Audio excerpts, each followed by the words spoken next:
नमस्कार.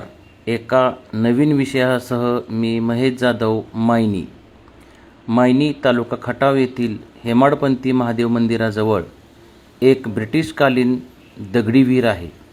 गेली 50 वर्ष तिला मावलकरांची विहीर या नावाने ओळखले जाते. मात्र स्वातंत्र्यपूर्व काळात याच विहिरीला जमादारांची विहीर म्हणूनही ओळखले जात होते. ही विहीर ब्रिटिशकालीन असून 1926 साली या विहिरीचे बांधकाम पूर्ण झाले. आज 2026 साली या विहिरीला 100 वर्षे पूर्ण होत आहेत. या विहिरीत पिढ्यानपिढ्या अनेक मुलामुलींनी पोहण्याचे धडे गिरवले. आजही या ठिकाणी हजारोंच्या संख्येने अनेक मुले-मुली पोहण्याचे धडे गिरवत आहेत, पोहण्याचा आनंदही घेत आहेत.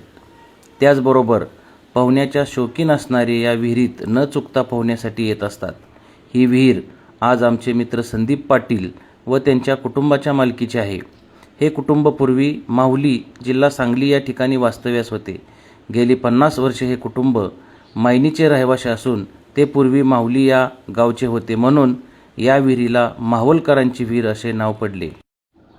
आज रविवार दिनांक 24 मे 2026 रोजी मी स्वतः आणि आमचा सर्व मित्रपरिवार की जो या विहिरीवर नित्यनियमाने पोहायला येतो, या सर्वांनी मिळून आज या विहिरीला 100 वर्षे पूर्ण झाली म्हणून विहिरीचे व विहिरीच्या पाण्याचे पूजन करून, केक कापून, तसेच सर्वांना पेढे वाटून या विहिरीचा शताब्दी महोत्सव साजरा केला.